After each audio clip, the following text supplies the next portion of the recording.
और लोकतंत्र में कितनी बड़ी ताकत है, ये अगर किसी संसदीय क्षेत्र ने साबित किया है तो अयोध्या ने किया है। और उसके प्रति मोइनुल्लाह साहब रामपुर के सांसद और हम सबके साथी जेपीसी में समाजवादी पार्टी के आदरणीय प्रदेश अध्यक्ष जी नरेश उत्तम साहब और उपस्थित साथियों और दोस्तों, राजीव राज जी ने 1 महीने पहले से ही कहा था कहीं मत जाना, 5 अगस्त को आपको रहना ही रहना है। और हमारा इनका अलिखित समझौता है कि मैं देश के किसी भी कोने में रहूंगा, लेकिन 5 अगस्त को इनके कार्यक्रम में जरूर आना है। आज मुझे चिंता हो रही थी क्योंकि शिबू सोरेन जी के जो अंत्येष्टि का कार्यक्रम था उसमें गया था, तो मैं पता नहीं पहुंच पाऊंगा कि नहीं पहुंच पाऊंगा, लेकिन सौभाग्य रहा कि इस कार्यक्रम में शामिल होने का मौका मिला। और जब भी समाजवाद पे चर्चा हो, जब भी समाजवादी जीवन पे चर्चा हो, जब भी समाजवादी संघर्ष पे चर्चा हो, जब भी समाजवादी विचारों पर चर्चा हो, किसी एक शख्स को हमेशा याद किया जाएगा, तो उसका नाम है ज्ञानेश्वर मिश्रा जी। बहुत कम लोग जानते होंगे कि एक अद्भुत वक्ता थे। अटल जी की चर्चा ज्यादा होती है देश में, लेकिन अगर आप ज्ञानेश्वर जी की क्लास अटेंड किए हो तो उनके बोलने की शैली, उनके बातों को समझाने का तरीका, समाजवाद पर उनके विचार, कई लोग तो उनकी बातें सुन के रोने लगते थे सभाओं में। ऐसा अद्भुत उनका कौशल था बोलने का, ऐसी अद्भुत शैली थी। मैं समाजवादी युवजन सभा का प्रदेश सचिव था और उस दौरान आगरा का सम्मेलन हुआ, मेरठ का सम्मेलन हुआ, जबलपुर में भी सम्मेलन हुआ। तो उस समय जो हमारे पुराने समाजवादी नेता थे, वो सब नौजवानों को दिशा देते थे, जोश देते थे, हिम्मत देते थे कि भाई लड़ना है। समाजवादियों का चरित्र हमेशा से संघर्ष कर रहा है, कभी पीठ दिखाने का नहीं रहा है, लाठी खाने का रहा है, जेल जाने का रहा है, लेकिन पीठ दिखा के भागने का नहीं रहा है। तो आज मैं समझता हूं कि सबसे बेहतरीन अवसर है, और मैं इस बात को बार बार कहता हूं कि संकट के समय में ही बहादुर की पहचान होती है, वरना तो सब बहादुर है। लेकिन जब संकट का वक्त है, जब डेमोक्रेसी के ऊपर खतरा है, जब कॉन्स्टिट्यूशन के ऊपर खतरा है, जब आरक्षण की व्यवस्था पे खतरा है, जब समाज में गैर बराबरी को बढ़ावा दिया जा रहा है, जिसके खिलाफ डॉक्टर राम मनोहर लोहिया ने लड़ाई लड़ी, राजनारायण जी ने लड़ाई लड़ी, मधु लिमे जी ने लड़ाई लड़ी, जिसके खिलाफ नेताजी मुलायम सिंह जी ने लड़ाई लड़ी, जिसके खिलाफ हमारे नेता रघु ठाकुर जी ने लड़ाई लड़ी, जिसके खिलाफ हिंदुस्तान के तमाम समाजवादियों ने लाठियां खाई, जेलें भरी, लेकिन कभी झुके नहीं।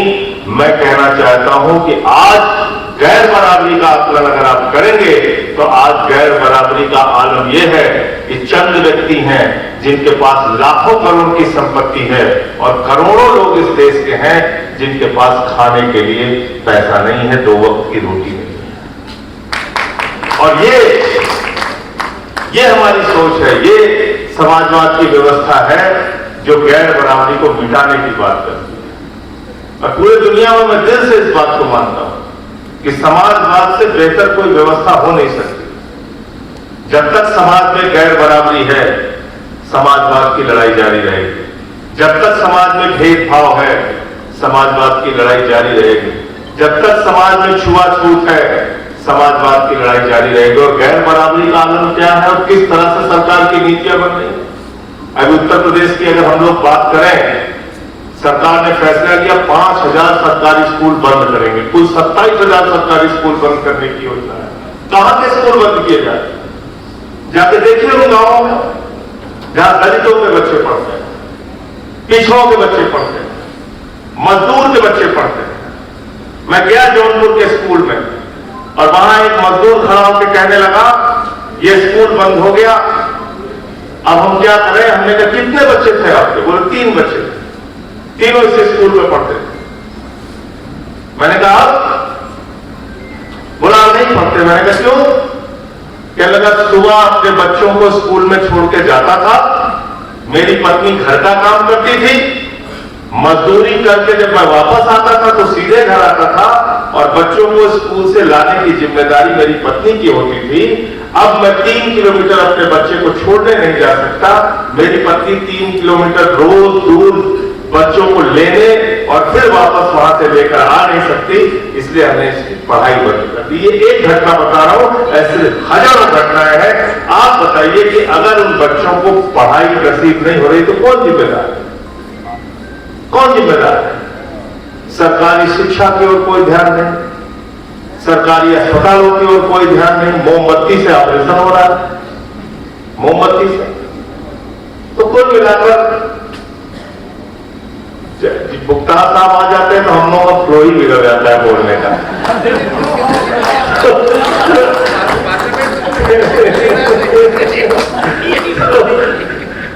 क्योंकि ये हम लोग के बड़े भाई में की बड़ी इज्जत करते हैं, तो मैं नहीं चाहता कि कोई अनकंफर्टेबल सिचुएशन हो इसके लिए। लेकिन हाँ, ये जरूर है कि इस समय जो मुद्दे हैं उस पर हम लोगों ने अभी संसद में चर्चा की ऑपरेशन सिंदूर के ऊपर, और मैं समझता हूं कि देश के स्वाभिमान और सम्मान के साथ कभी समझौता नहीं होना चाहिए। सरकार किसी की भी हो, चाहे वो भारतीय जनता पार्टी की हो, चाहे कांग्रेस की हो, चाहे समाजवादी पार्टी की हो, या आम आदमी पार्टी की हो, या कम्युनिस्ट पार्टी की हो, आपको दुनिया का अपने आप को सबसे बड़ा ताकतवर देश कहने वाला, महाशक्ति कहने वाला ट्रंप दबा के चले, ये ठीक बात नहीं है और इसके खिलाफ सरकार को खड़ा होना चाहिए।